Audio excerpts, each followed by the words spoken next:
The Garden Report is powered by Prize Picks, the exclusive daily fantasy partner of the CLNS Media Network.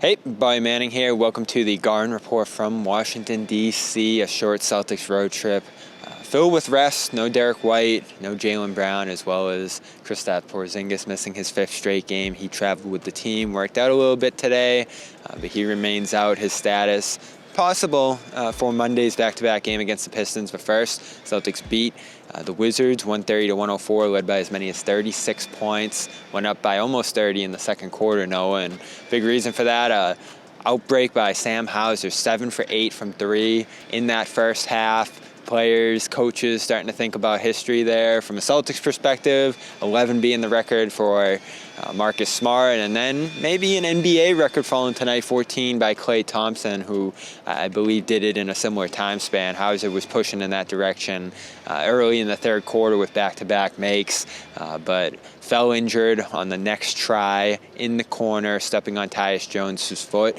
alongside the bench. He left for the game with a left ankle sprain. Did not return, so he finishes 10 of 13, ties Jaylen Brown for second in Celtics history in threes, but he doesn't get Marcus's record, and it looked like he was going to tonight. It did look like he was going to, and I know we've seen people look like they're going to and not actually get there, so it's not like it was a sure thing.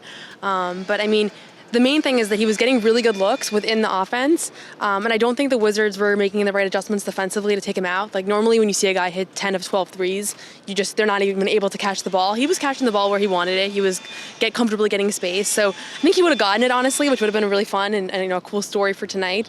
Obviously, you hate to see him go down, and hopefully it's not something serious. Hopefully it's not something that lasts more than a couple of days.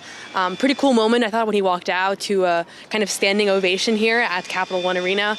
Not every day that you have such an applause for an away game, but he was really kind of, putting on a show for this predominantly Celtics crowd here.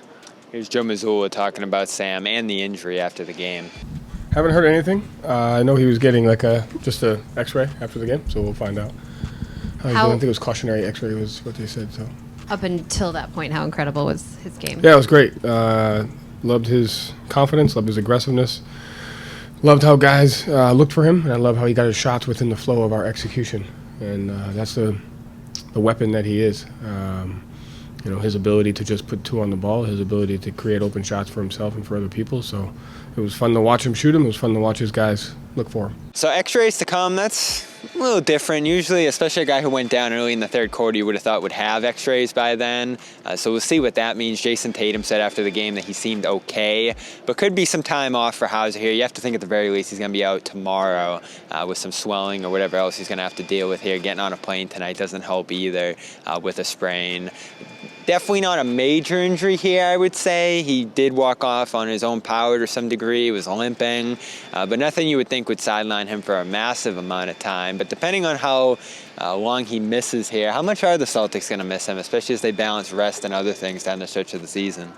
Yeah, to me, the biggest frustration with this is the fact that he was shooting really well and he was playing really well. Yeah. And you hate to disrupt a shooter's rhythm like that. So that kind of sucks on that front of disrupting him, and now he's going to maybe miss a few weeks and come back. I think he should be ready for the playoffs. This doesn't seem to me like a long-term ankle sprain, just based on the injury and also how he walked off on his own accord and didn't seem to be too concerned. But they'll miss him. I mean, he's been one of the most reliable guys off the bench all year. Him, Pritchard, Al, Cornette, all four of those guys are really important to what this team is trying to do. But also it opens the opportunity for someone like Svi Mikhailuk, who we really haven't seen much from him this season.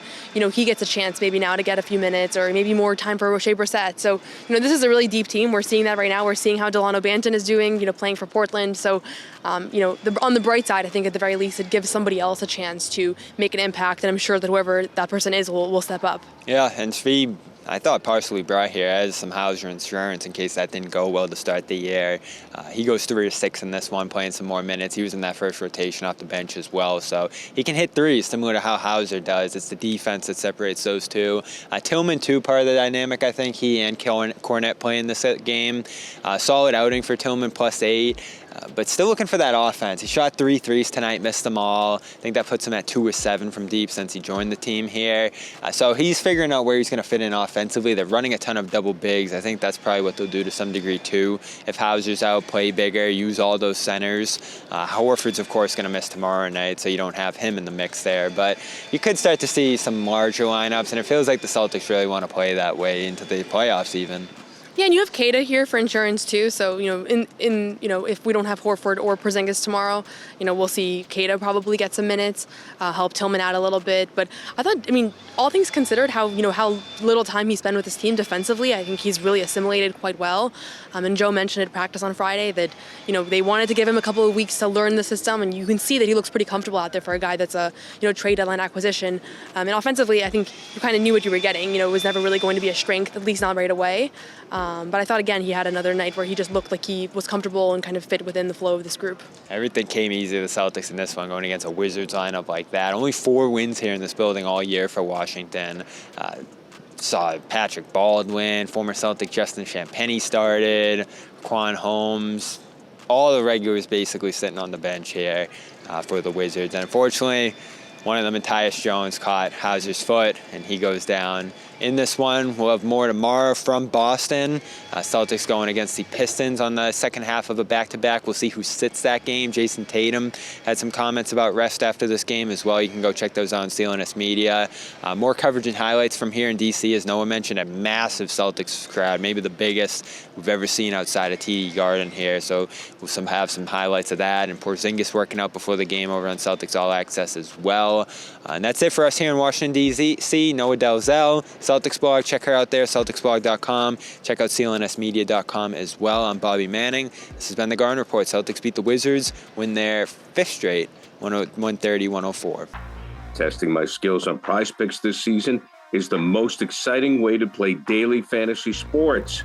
If you have the skills, you can turn $10 into $1,000 with just a few taps. Use the code CLNS for the first deposit match up to $100. Pick more, pick less. It's that easy.